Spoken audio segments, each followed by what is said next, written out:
कबड्डी की दुनिया का कल एक बहुत बड़ा हादसा होया। संदीप नंगलामिया तुसी ओहदे नाल वर्ल्ड लीग खेडे हो, वर्ल्ड कप खेडे हो, इंग्लैंड खेडे हो, कैनेडा खेडे हो, तुसी ओहदे बारे की कहंदे हो भाजी? सब तो पहले तो यह है कि बहुत बड़ा प्लेयर भी सी, बहुत बड़ा इंसान भी सी। वेखो बड़े बंदियां दा आइडियल सीगा, बड़े साडे आने वाली यूथ जनरेशन का एक मोटिवेट प्लेयर सीगा कि जिन्हें आने वाली यूथ नूं बहुत कुछ सिखाया। उहदे तो बहुत सारी यूथ ने सीखिया, बेसिकली असीं भी सीखिया क्योंकि साडा भी एक लैजेंड प्लेयर सी, साडे वास्ते एज ए सीनियर बहुत अच्छा प्लेयर सीगा। ते ये जिहड़ी घाट है इंडिया की, मैं नहीं समझदा कि ये पूरी होएगी दोबारा।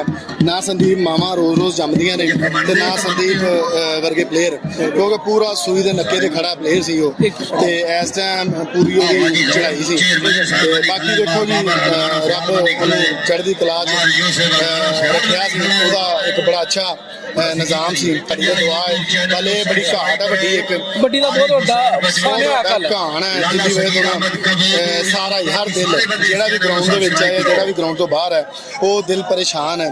ते जिन्ने भी साडी कबड्डी दी दुनिया सारी इस चीज दे विच बड़ा अपसेट ने। ते हुण आउण वाले वक्त दे विच इहदा कोई इलाज अमल होना चाहिए। देखो प्लेयर बड़े औखे जमदे ने, ते प्लेयर बहुत औखे जमदे ने, ते प्लेयर इंज दे प्लेयर फिर ये जेहड़े ने बड़े औखे बनदे ने। ते प्लेयर एक बनने वास्ते सदियां लगदियां ने। ते यार जेहड़े मां दे जेहड़े बच्चियां दा बाप सी, जेहड़े मां प्यो दा बुढ़ियां दा ओह आसरा सी, ओह सारा गया। ते साडे ओहदा दुआ है परमात्मा ओनू आसां ते उम्मीदां जेहड़ियां साडियां ने